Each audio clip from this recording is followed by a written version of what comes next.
Aujourd'hui, le sujet, enfin mon sujet, par contre, ça va être la blockchain. Donc un aspect en fait de la blockchain, je pense que on va aller sur peut-être des connaissances que vous avez et d'autres connaissances, surtout sur les blockchains privées.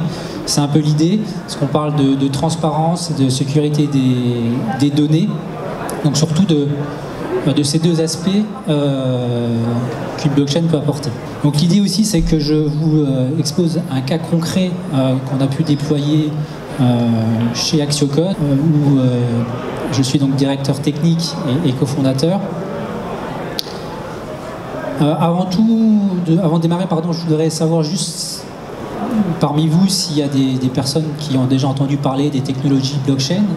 Vous pouvez lever la main. Ok, pratiquement tout le monde, presque. Mais est-ce que vous avez déjà travaillé autour de ces technologies? Non? Ok. Est-ce que pour certains c'est encore obscur? La blockchain? Oui. Genre des grands oui, même avec les masques, je vois bien les yeux. Donc on va essayer de au moins faire quelques aspects de la blockchain, les rendre un peu plus compréhensibles. Alors c'est vrai qu'aujourd'hui, quand on parle de blockchain, on pense tous aux crypto-monnaies, Bitcoin, Ethereum, et là j'ai mis quelques logos de crypto ou de tokens, et on a déjà plein qui existent. Il y a un certain engouement autour de ces crypto-monnaies. On appelle aussi ces technologies des DLT, donc c'est Distributed Ledger Technologies, c'est des registres distribués. Alors je viendrai après sur des aspects un peu plus techniques sur ce que c'est qu'un registre. Mais en fait, la vérité, c'est que les crypto-monnaies, en fait, c'est juste une seule application de la technologie blockchain. D'accord, c'est un seul aspect. Le fait aussi qui est le côté monnaie, etc., ça c'est le côté fun. Mais pour échanger ces monnaies, on a besoin d'un livre qu'on appelle un registre, où on note, entre guillemets, qui a acheté quoi, enfin qui, ça reste anonyme, mais quelles sont les transactions qui ont été faites, comme si vous aviez un grand cahier et vous notiez ça. Et ben, quand on note dans un cahier, normalement on ne peut pas effacer les choses et ça reste séquentiel, ligne après ligne, et on ne peut pas supprimer une ligne, on est obligé d'en refaire une autre, etc. Bon, un peu comme dans la comptabilité, des grands livres, enfin des choses, des concepts empruntés en fait de tout ça, et donc c'est ce qu'on appelle donc un registre. Et donc quand on fait de la crypto-monnaie, on a un registre qui stocke toutes les transactions qu'il y a eu, et ce registre-là, il est public. Mais en fait, le secteur de l'entreprise, c'est loin le secteur qui peut tirer en fait le plus de bénéfices de cette technologie, et c'est ce que je vais essayer de vous présenter. Donc c'est pour ça aussi que donc, les technologies de blockchain privées sont apparues pour répondre en fait aux besoins de certaines entreprises. Alors comme je l'ai dit, la plupart des crypto-monnaies, Bitcoin, Ethereum, pour les plus connus, elles tournent sur des blockchains publiques et sans permission. Alors quand on dit public et sans permission, ça veut dire que n'importe qui peut accéder au registre, n'importe qui sait comment on fait, bien entendu, peut accéder au registre. Il y a plein d'outils sur Internet, plein de sites web qui permettent de lire ce qu'il y a dans un registre d'une crypto-monnaie. Et n'importe qui peut lire et écrire aussi des transactions à l'intérieur de ce registre, parce que donc c'est public et sans permission. Alors bien sûr, toutes ces transactions dans des blockchains publiques, elles sont sécurisées, chiffrées, mais ça reste totalement transparent. C'est bien ça le problème pour d'un point de vue entreprise, c'est le côté justement transparent de toutes ces transactions-là. Alors quand je dis transparent, c'est un problème pour l'entreprise, c'est pas un problème dans le sens où on a envie de cacher des choses. C'est que quand on va travailler à plusieurs entreprises sur des données qu'on va partager entre elles, il y a besoin d'une transparence tout de même, mais ça doit rester quand même dans le périmètre de ces organisations qui travaillent en commun. On va venir sur les détails après. Donc une blockchain privée, c'est donc accessible à travers de permissions, au contraire de la publique, et donc ouverte à des participants qui sont sélectionnés et connus. D'accord ?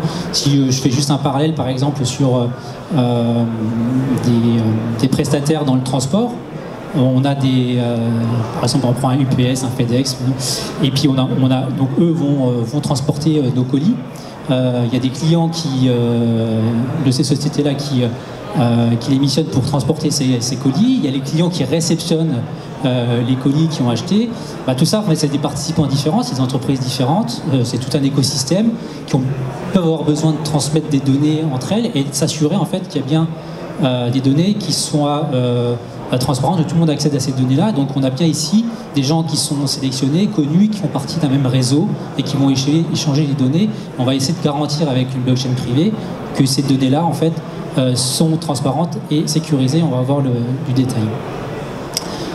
Donc ça permet de garder les bénéfices des DLT. Donc ce que je disais, hein, DLT, c'est les registres distribués, donc la technologie de registres distribués, sans donc ouvrir toutes les transactions du registre public. Alors le registre faisait l'analogie avec un livre physique, mais un registre c'est une sorte de base de données aussi. Si vous connaissez les bases de données, c'est ce genre de choses qu'on va essayer de mettre en place. On dit distribuer parce que cette base de données elle n'est pas juste à un endroit central, elle est distribuée aux différents participants, donc tout le monde a accès, on va dire, à une copie du registre.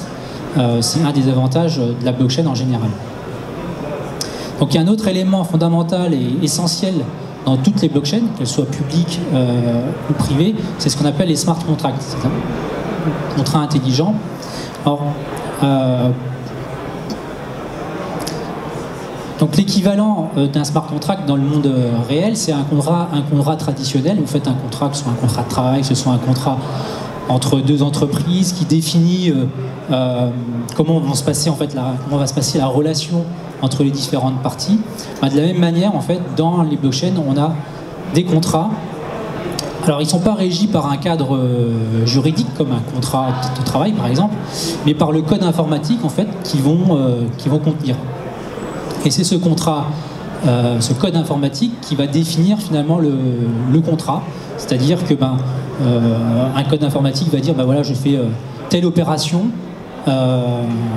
Et bien cette opération-là, en fait, ce code-là qui dit l'opération qu'on va faire, il ne peut pas être changé, ce smart contract, et il va fonctionner toujours de la même manière. D'accord ? Comme les différents articles que vous avez dans un contrat physique, vous allez avoir ce code informatique qui est une séquence d'instructions qui va être toujours les mêmes et qui vont garantir en fait qu'on applique toujours les mêmes règles du contrat. Donc voilà, c'est exécuté donc à travers la blockchain et ça permet donc de sécuriser et surtout rendre infalsifiables les termes et les conditions de son exécution. D'accord ?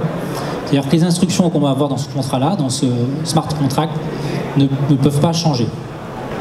Alors on peut avoir un nouveau smart contract, mais ça sera un nouveau smart contract.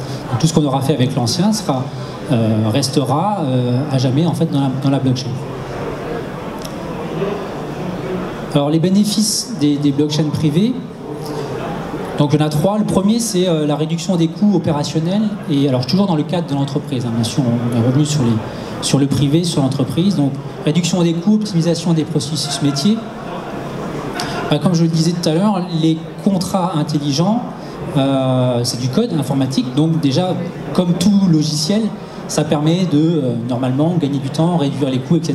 Parce qu'on va automatiser certaines tâches.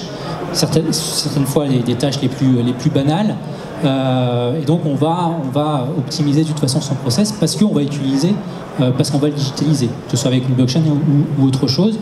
Donc ça a les mêmes principes, mais il y a eu par exemple des tentatives par AXA, par exemple, une assurance, d'automatisation de contrats intelligents sur par exemple des retards d'avion et des remboursements automatiques de billets sans qu'il y ait d'intervention humaine.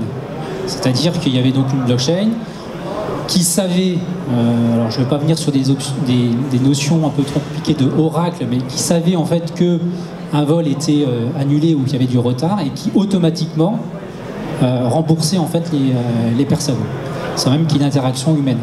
Et en fait tout ça c'était régi dans un smart contract, donc toutes les transactions qui étaient faites étaient inscrites dans ce registre et ne pouvaient pas donc changer, et on pouvait donc prouver que la personne a bien été remboursée et pourquoi elle a été remboursée, parce qu'il y a eu un retard de tel vol, etc. Et ça de façon complètement transparente dans une blockchain, en l'occurrence publique. On va augmenter bien sûr le niveau de confiance donc dans une blockchain privée, et même dans une publique, elles sont ce qu'on appelle immuables. Donc immuable, si vous n'êtes pas familier avec le terme, c'est quelque chose qui ne change pas dans le temps ou qui ne peut pas être changé. Tout ce qu'on va écrire à un moment donné, on ne pourra pas le modifier. On ne pourra pas le supprimer et pas le modifier. D'accord ? Si on a envie de changer l'information, on refait une transaction pour dire qu'on a changé telle information. De la même manière, on ne pourra pas la changer non plus. D'accord ? Donc même quelqu'un qui aurait accès à une blockchain, un administrateur système dans une entreprise qui fait partie d'un réseau privé d'une blockchain, ne peut pas changer les données qu'il y a dans la blockchain. Donc ça c'est très important, surtout quand on fait par exemple de l'audit financier, des choses comme ça, où on doit prouver que, à la fois si je suis fournisseur de données, prouver que mes données n'ont pas été modifiées, ça c'est important, et en tant que destinataire des données, aussi prouver que, être sûr en fait que les données n'ont pas été modifiées par quelqu'un d'autre. Donc tout ce qui est finance, il y a déjà beaucoup de choses en fait qui sont, malgré la jeunesse on va dire de tout ça, il y a beaucoup de choses qui sont testées ou prototypées dans les organismes financiers, dans des banques. Voilà. Alors après, quand on parle d'immuabilité, on dit qu'elle est relative par rapport à quelque chose. En fait, quelque chose qui ne change pas, c'est relativement face à autre chose. C'est-à-dire, je prends un exemple. Si j'envoie aujourd'hui un email à une liste de personnes, je peux dire que de mon point de vue, à moi, l'email que j'ai envoyé, il est immuable. C'est-à-dire, on va pas, comment dire, sauf si j'arrivais à persuader à toutes les personnes à qui j'ai envoyé l'email de le supprimer, et que j'ai persuadé, je ne sais pas si Gmail, si j'utilise Gmail, de supprimer cette information-là, sauf si j'arrive à faire ça, bon, peut-être que ça peut changer. Mais comme normalement je n'arriverai pas à le faire, il faut considérer que le mail que j'ai envoyé, il est immuable, il ne pourra jamais changer, relativement à ce que moi je pense qui peut être changé. Okay, donc il faut toujours dire, quand c'est quelque chose qui est immuable, c'est toujours relatif à quelque chose, ou plutôt ça se rapporte à la difficulté de changer quelque chose. Si je prends l'exemple justement des bases de données classiques qu'on a l'habitude d'avoir en entreprise, j'ai une base de données qui est installée sur un serveur et puis j'ai un administrateur système qui accède à ce serveur-là et il peut aller changer les données de la base de données, soit pour des raisons, on va dire, techniques, soit parce qu'il a juste envie d'embêter quelqu'un aussi. Donc là, c'est pas immuable. D'accord ? Et là, l'immuabilité est toute relative parce que c'est facilement changeable, modifiable. D'accord ? Donc au contraire, dans les blockchains privées et dans les registres, on va essayer justement de ne pas avoir ce phénomène-là. Donc quand on en installe une, on augmente le niveau de confiance. Alors l'autre point essentiel, c'est la sécurité qui est améliorée. Donc les blockchains, ça reste, donc c'est un nouveau moyen plus sûr de stocker les données. Je viens de parler des bases de données qui peuvent être modifiables quand elles sont centralisées. Là, ce côté décentralisé, distribué d'une blockchain, qu'elle soit publique ou privée, ça permet de garantir un niveau de sécurité au niveau du stockage déjà des données. Et puis après, le chiffrement, la cryptographie qui est utilisée dans les blockchains, qu'elle soit publique ou privée, ça c'est quelque chose d'essentiel et qui est de base en fait dans une blockchain. Donc tout est chiffré et on ne peut pas déchiffrer facilement les informations. Voilà, le côté sécurité, c'est surtout aussi le fait que ce soit distribué et que, alors dans une blockchain privée, quand on a plusieurs entreprises qui participent au même réseau, chaque entreprise a une copie des données à un instant T. Et donc chaque transaction après sera renvoyée à tous ces registres qui sont distribués et donc on peut garantir en fait que on a une sécurité au niveau du stockage.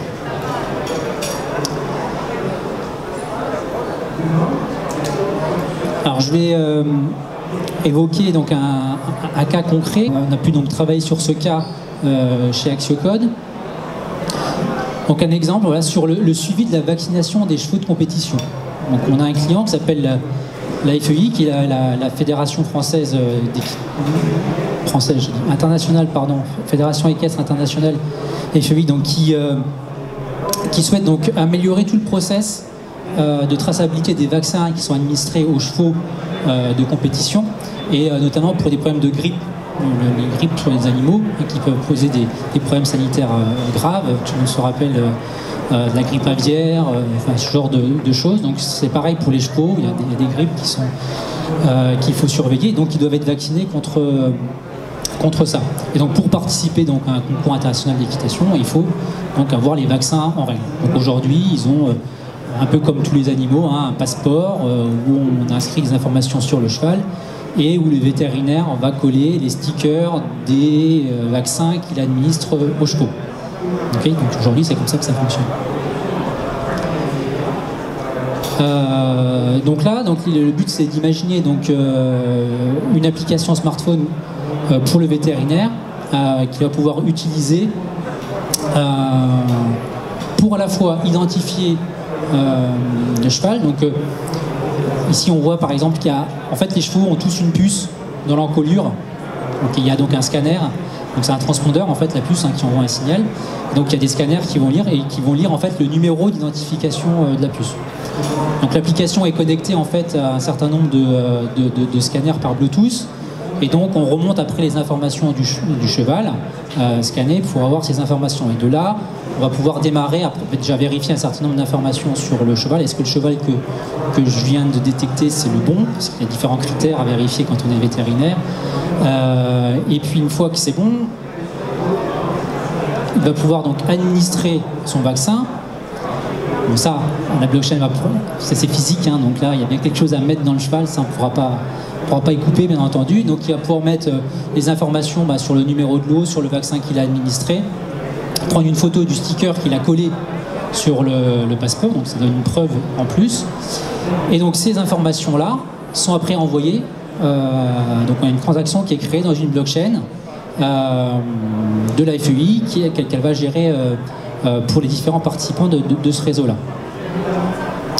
Donc cette transaction, elle est horodatée, elle est sécurisée, on sait qui a administré le vaccin, quand il a administré le vaccin, quel type de vaccin. Et cette information, donc, elle sera infalsifiable, on ne pourra pas la modifier. Alors techniquement, quand on déploie une blockchain, donc il y a différentes technologies, donc je vais expliquer juste un petit peu le choix que nous on a fait. Comme je disais, l'écosystème des blockchains, c'est assez jeune, c'est même à peine 5 ans, on va dire, voilà, pour les premières. Le Bitcoin, c'est un peu plus vieux, entre guillemets, même si c'est encore récent. Mais les blockchains privées sont apparues, on va dire, il y a 2015, voilà. Et en plus, c'est un environnement qui change et qui évolue très rapidement. Déjà, le numérique, ça évolue très vite. Du côté des blockchains, il y a beaucoup de choses qui se créent, beaucoup de startups qui se créent, beaucoup de technologies qui se lancent, etc. Il faut arriver à évaluer un petit peu ces technos pour se dire, ok, on va implanter une blockchain, il ne faut pas qu'elle soit obsolète dans 2 ans, parce que soit la startup elle a coulé, soit la techno elle est obsolète, enfin voilà. Donc c'est encore plus vrai pour les technos assez récentes. Donc nous on a fait le choix de Hyperledger Fabric. Alors pourquoi? Donc déjà ça répond au cahier des charges qu'on a vu précédemment, au niveau de la sécurité des données, au niveau de la distribution, au niveau des permissions, donc tout un système de gestion des permissions. Donc c'était lancé par la fondation Linux en 2015 et en plus gros contributeur historique on a IBM. C'est une solution en plus open source.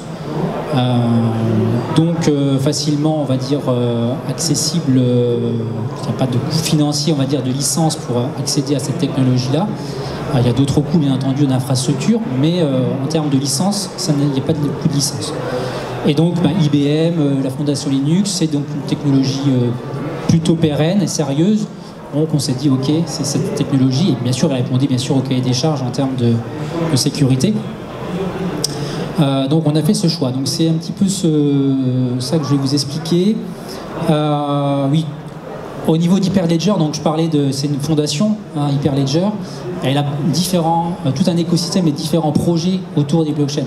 La fabrique c'est ici, DLT, mais il y a plein d'outils. Par exemple, nous on utilise Explorer qui est une application web qui permet de voir le contenu en fait des transactions, vérifier des choses, etc.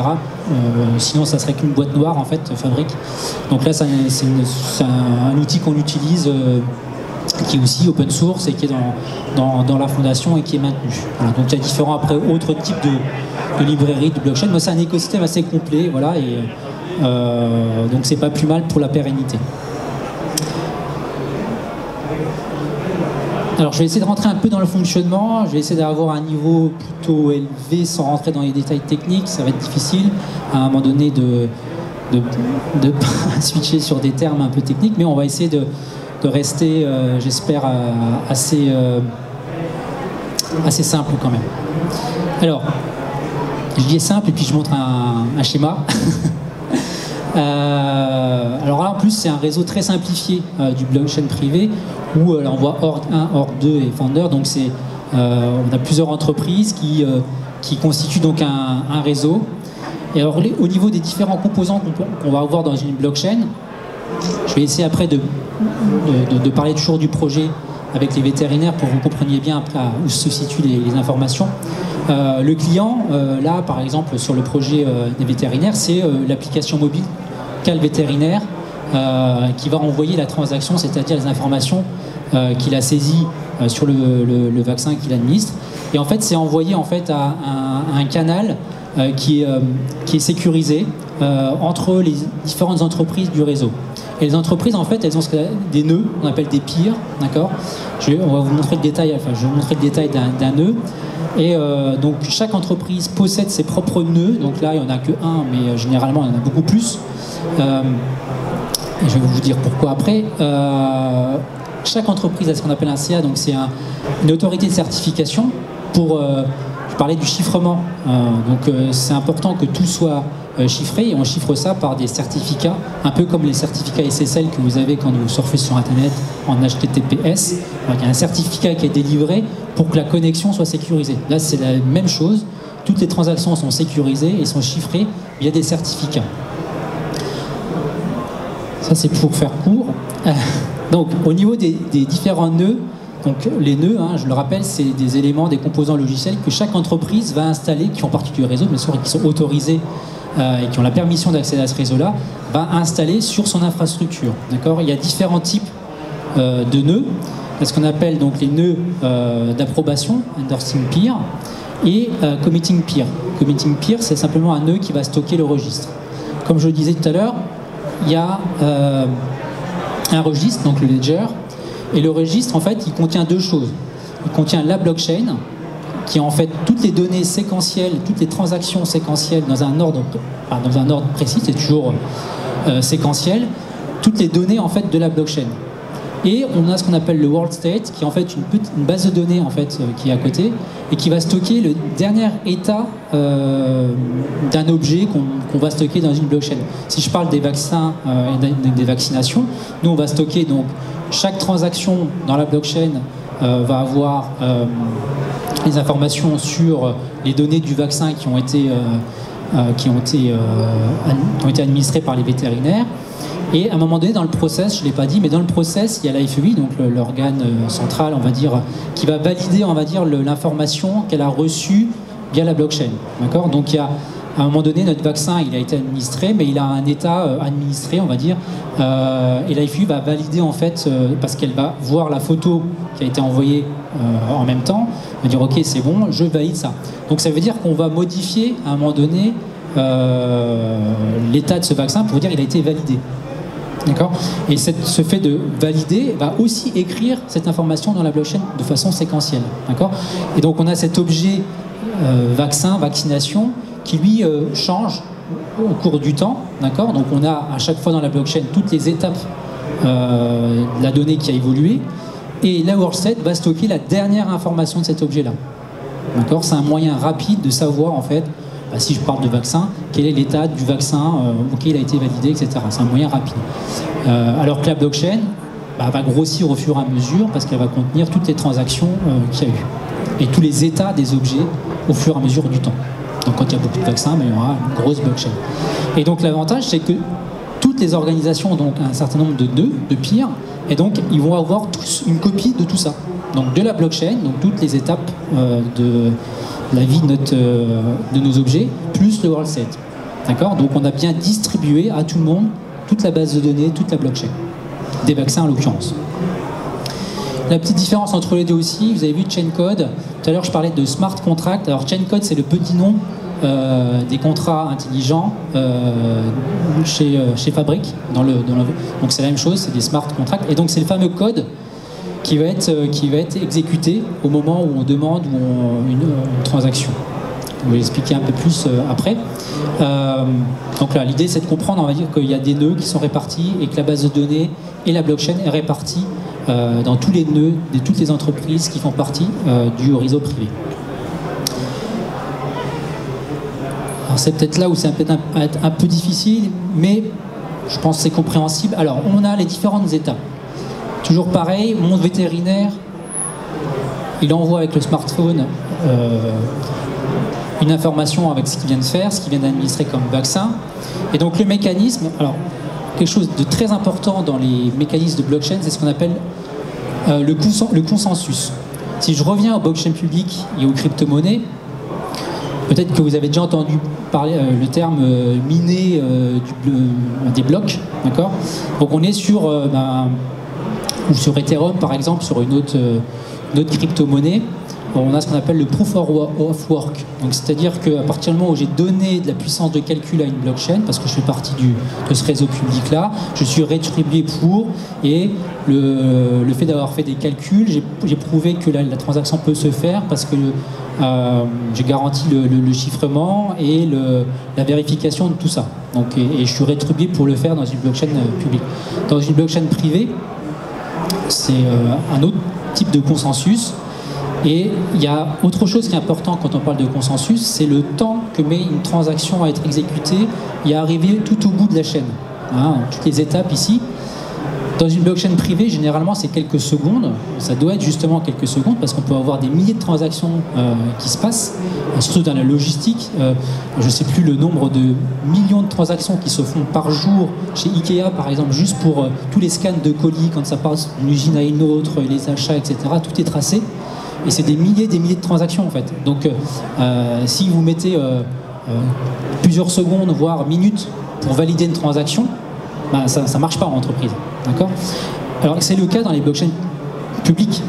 Ça met plusieurs secondes, plusieurs minutes pour valider une transaction. Parce que justement, c'est un réseau qui est plus compliqué et on ne fait pas le même type de consensus. Ici, on a un consensus qui est... donc on a une proposition, on va dire, de transaction qu'on envoie en fait à des peers, donc à des nœuds qui sont de endorsing peer pour ceux qui suivent. Et donc on les envoie en fait à deux entreprises différentes. Donc ici, donc là, Org 1, Org 2. Et donc elles vont en fait simuler la transaction, c'est-à-dire qu'elles vont exécuter le smart contract, voir le résultat en fait qu'il donne. Et ce résultat-là, en fait, il va être renvoyé en fait au client qui va comparer en fait les réponses qu'ils ont faites. Et si c'est la même, c'est-à-dire que rien n'a changé entre-temps, c'est-à-dire parce que je rappelle, la transaction, c'est on va lire de l'information dans la blockchain et on va écrire autre chose dans la blockchain. D'accord ? Donc les deux peers là, qui sont dans deux entreprises différentes, vont faire cette action-là, vont simuler cette action-là. Et donc à partir du moment où les ledgers qu'on a dans chaque nœud sont identiques, le résultat doit être identique. S'il y a un résultat qui est différent, c'est qu'un des ledgers, donc soit la blockchain, soit le world set, est différent, et donc il y a un problème. Un problème sur les données, donc on ne peut pas faire la transaction, et il y en aura une erreur et on ne pourra pas aller au bout. D'accord ? Donc ça, c'est le mécanisme qui va garantir en fait que ce qu'on va écrire est conforme et bon. D'accord ? Et donc dans un contexte, on peut avoir plusieurs entreprises, plusieurs nœuds d'approbation pour encore améliorer en fait ce consensus. D'accord ? Donc on cherche le consensus en disant ok, ce que je vais inscrire dans la blockchain, c'est bon, j'ai bien des réponses qui sont identiques. Et donc là, on passe à la 4. Là, on envoie à ce qu'on appelle l'order, donc c'est un nœud spécial qui va ordonnancer toutes les transactions, qui va créer le bloc dans la blockchain et qui va les renvoyer à tous les autres nœuds, que ce soit les nœuds qui approuvent ou les nœuds qui vont juste stocker le ledger. D'accord ? Donc ce mécanisme-là garantit en fait que ce qu'on écrit est bon, est valable et sûr. On va comparer, on va simuler des transactions, on va comparer que la réponse est la même. Si la réponse est la même, c'est que c'est une transaction qui est valide.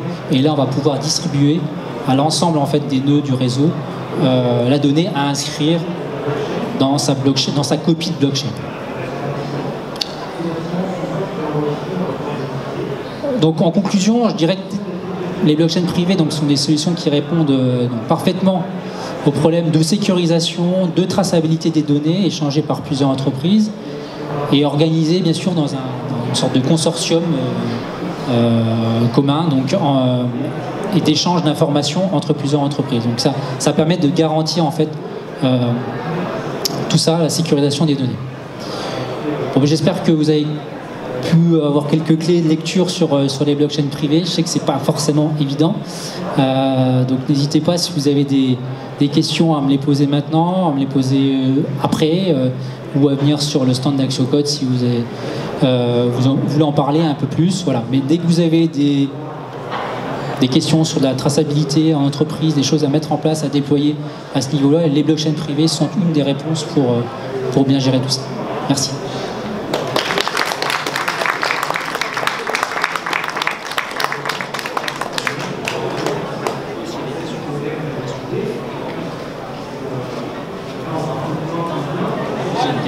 Par exemple, si on a mis une centaine de milliers d'informations dans une blockchain, pour récupérer la première information, comment on fait? C'est un temps. Le temps est plus long, c'est ça? Non, le temps n'est pas plus long. Là, pour Fabric, il y a des outils pour pouvoir lire les différents blocs d'une blockchain. Donc on peut se positionner à un bloc précis pour pouvoir lire l'information qu'il y a dans ce bloc-là. Il n'y a pas de souci. Il n'y a pas de temps supplémentaire si la blockchain est grosse. C'est pas...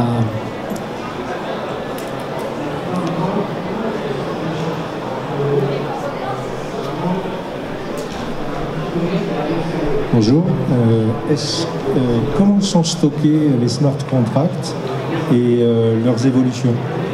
Alors, dans les cas de Fabric, si je parle de Fabric, déjà, j'en ai pas parlé parce que c'est très technique, mais je veux dire, c'est la technologie de conteneurisation Docker, pour ceux qui connaissent, qui est utilisée en fait pour déployer en fait les différents nœuds, etc. Et donc en fait, le smart contract, quand il est déployé en fait dans un nœud, il est déployé aussi sous forme de conteneur. Donc il est complètement autonome et il va s'exécuter de façon autonome. Et on va pouvoir garantir justement que c'est safe de s'exécuter parce qu'il est dans un conteneur. Et donc les smart contracts sont déployés en fait dans des conteneurs. Alors l'avantage des blockchains privées par rapport au public, c'est que le smart contract peut être modifié, alors que dans des blockchains publiques, pour modifier un contrat, il faut changer, c'est un nouveau contrat en final. Alors que dans une privée, dans Fabric en l'occurrence, on peut modifier un contrat à tout moment parce que quand on développe, on peut faire des mises à jour comme un logiciel normal en entreprise. Et donc on peut mettre à jour un contrat, mais de la même manière, cette information-là est aussi stockée dans la blockchain, c'est-à-dire les différents changements qu'il y a eu du smart contract. Donc on peut aussi prouver que le contrat a changé et qu'est-ce qui a changé en fait dans un contrat. Souvent dans les blockchains publiques, les contrats, c'est des choses qui sont open source aussi, donc on peut accéder au code pour voir quel est le code du contrat. Ça, c'est important dans les blockchains publiques d'être transparent à ce niveau-là. Je ne sais pas si ça répond à la question. J'ai une question aussi.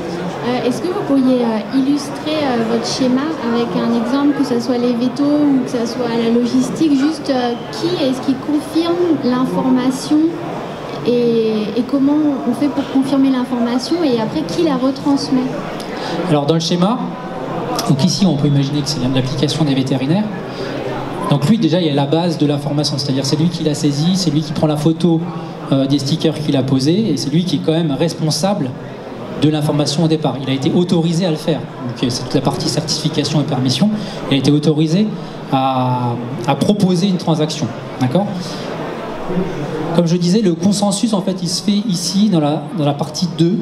C'est-à-dire chaque nœud, comme les nœuds sont répartis dans des entreprises différentes, d'accord, et que chaque entreprise a une copie du ledger, donc du registre, de tous les vaccins en l'occurrence, d'accord, ils vont pouvoir, tous ces nœuds-là, simuler une transaction, et après, il y a un mécanisme de comparaison des différentes réponses qui ont été faites par les nœuds d'approbation. D'accord ? S'il y a une réponse qui est différente, qui diffère d'une autre, la transaction sera rejetée.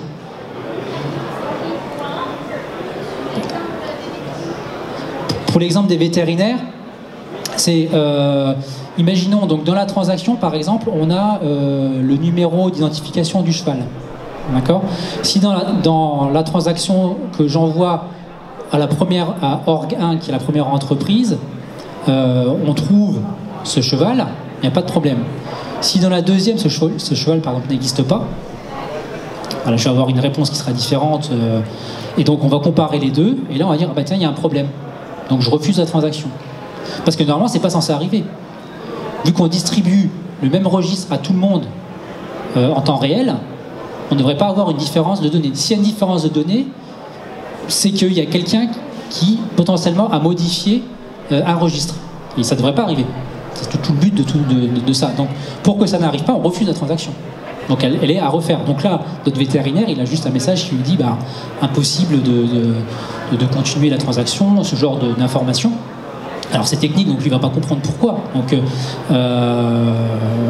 Donc il y a quand même une copie de ce qu'il a fait qui est quand même enregistrée. Mais on sait qu'il y a un problème et que c'est pas passé dans le registre central en fait, qui est distribué. Pardon. Et la fin Qui est le founder? Le founder, alors dans le cas des vétérinaires, c'est la FEI, c'est la Fédération équestre internationale. Parce que c'est elle qui crée les réseaux et elle aussi a son infrastructure et l'order qui est quand même un élément très prédominant dans le schéma, si ça se voit pas là, c'est lui en fait qui va après envoyer, qui va créer les blocs et qui va les envoyer en fait à toutes les autres organisations et tous les autres nœuds. Donc c'est un point clé dans le dispositif, mais comme un autre, il ne peut pas envoyer des nœuds qu'il créerait lui-même. En fait, on ne pourrait pas modifier des choses pour qu'il envoie des nœuds directement, parce qu'il faut qu'il y ait cette simulation de transaction qui est faite. Donc, parce que là, on peut se poser la question, oui, mais alors si c'est la FEI entre guillemets qui, alors la FEI n'a rien à, de toute façon la FEI n'a pas d'intérêt à modifier le registre. Ceux qui ont un intérêt, c'est plutôt les propriétaires des chevaux pour dire oui, moi c'est bon, j'ai vacciné, ça a été fait, etc. Mais on ne va pas lui faire confiance par défaut au propriétaire. Donc on fait confiance à une autorité, donc le vétérinaire, qui lui, normalement, a assermenté pour administrer des vaccins. Donc bon, il y a quand même une histoire de confiance dans tout ça.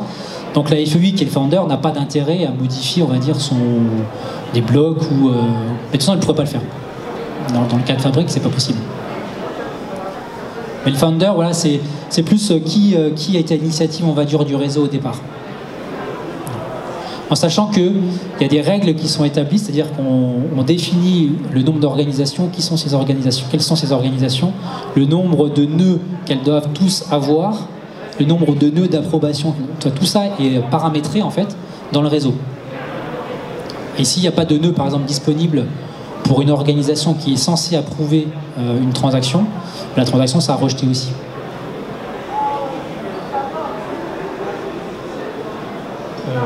Merci pour la présentation. Est-ce qu'il y a un logiciel en fait qui s'occupe de tout ça? Alors le logiciel, c'est Hyperledger Fabric. C'est un ensemble de logiciels en fait. C'est quelque chose que vous allez installer sur des serveurs, que vous allez paramétrer. Et c'est après donc ce qui va s'occuper de toute la partie que je viens de schématiser et d'expliquer. Et après, il y a d'autres outils qui vont permettre d'avoir plus un retour un peu visuel sur les choses, c'est-à-dire combien il y a de transactions, combien il y a de nœuds dans le réseau, le contenu des transactions, etc. Donc je parlais d'Explorer tout à l'heure, qui fait partie des outils qui peuvent être utilisés. Parce que moi, j'avais fait un stage sur la traçabilité. Oui. On a utilisé juste un logiciel, Dour. Peut-être que vous connaissez Dour. Alors, un logiciel de traçabilité, voilà. Mais ça, c'est plus évolué, en fait. Ah bien sûr, parce que le logiciel là, je ne sais pas qu'est-ce qu'il utilise comme base de données, peut-être que quelqu'un pourrait modifier les informations qui sont dedans, peut-être que cette base de données n'est pas distribuée à différents endroits pour garantir en fait que les données sont stockées ailleurs, et donc si un jour je suis pas d'accord, je peux peut-être aller voir l'autre base de données pour voir ce qu'il y a dedans, parce qu'elle n'a peut-être pas été modifiée non plus. Donc tout ça, ces logiciels-là, je ne sais pas ce qu'ils garantissent en termes de sécurisation de la donnée. Moi, c'était assez basique en fait, spécification client et cahier des charges. En fait. Ouais, c'est modifiable par n'importe qui, et donc c'est pas forcément une bonne solution pour garantir un niveau de traçabilité. Ouais, ça c'est plus évolué. Ouais. Donc moi j'ai une question concernant le smart contract et les transactions. Comme vous l'avez dit, on peut modifier dans certains cas le smart contract. Par rapport aux transactions passées, est-ce qu'il y a un impact ou... Non, tout ce qui est enregistré en termes de transactions dans le ledger, c'est infalsifiable, c'est immuable, ça ne bouge plus, ça ne pourra plus bouger. On va faire évoluer les différents objets de la base de données ou du registre par des nouvelles transactions. Donc on va changer l'état de ces objets-là, mais par des nouvelles transactions. Tout ce qui est fait avant, c'est pas modifiable. Et pareil, après, les contrats ont des versions aussi. Et donc, quand on veut mettre un nouveau contrat ou une mise à jour d'un contrat, on est obligé de passer sur une autre version. Et donc ça aussi, c'est inscrit dans la blockchain.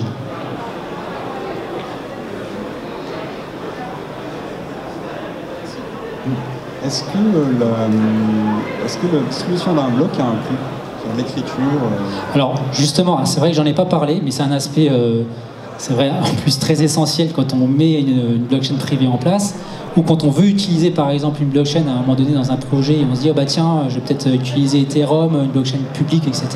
Mais effectivement, ça a un coût. Écrire dans une blockchain publique, comme on va, entre guillemets, utiliser une infrastructure distribuées et des ressources qui ne nous appartiennent pas, elles appartiennent à quelqu'un d'autre, et donc qui les met à disposition, il faut bien rétribuer cette personne-là pour créer un bloc, en l'occurrence, parce que ça demande de la mémoire, du processeur, etc. Et c'est pour ça que ça a un coût, parce qu'il faut rétribuer ces gens-là. Dans le cadre de la blockchain privée, c'est des infrastructures qui appartiennent, on va dire, aux différentes entreprises, donc elles ont leur coût d'infrastructure, de serveurs, etc. Mais il n'y a pas de coût à la transaction. Ça, c'est vrai, un point très important dans à la fois la vitesse de la transaction, parce que ça prend 1 ou 2 secondes de faire, tout dépend après le processus d'approbation, s'il y a plusieurs nœuds d'approbation, etc., si on a des choses complexes. Mais normalement, c'est quelques secondes maximum pour avoir la réponse de la transaction, de la proposition en tout cas, alors que dans des blockchains publiques, c'est plusieurs secondes, voire des minutes avant qu'une transaction soit validée. Et c'est pas scalable en entreprise.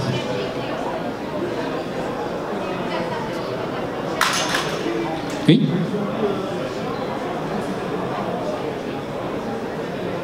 Est-ce que comment fait-on avec une clé compromise au niveau du chiffrement?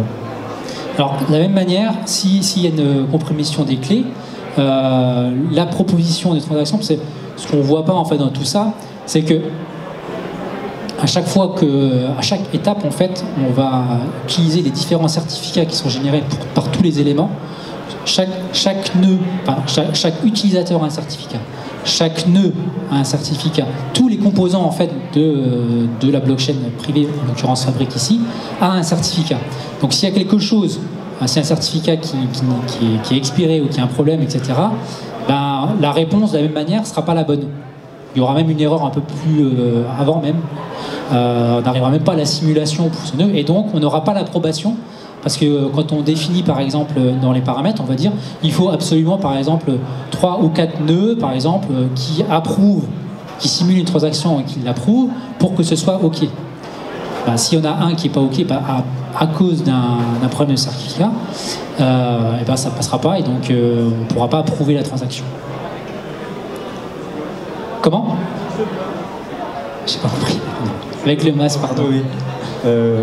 Et donc la solution pour sortir de cette situation Alors la solution, il y a forcément après des outils de monitoring qui existent, qui vont dire voilà, il y a ce nœud-là qui a un problème de certificat, donc après à charge de l'administrateur de ce réseau-là de régler le problème de certificat, de refaire un certificat pour que ça se passe mieux après, quoi. Mais je veux dire, à un instant T, quand il y a le problème, et là, on est entre guillemets bloqué. Et ce qui est bien, parce qu'il faut bloquer. Parce qu'on ne peut pas écrire des choses incorrectes ou pas approuvées à 100% dans une blockchain. Vous voyez, donc on est obligé d'arrêter le système et de corriger.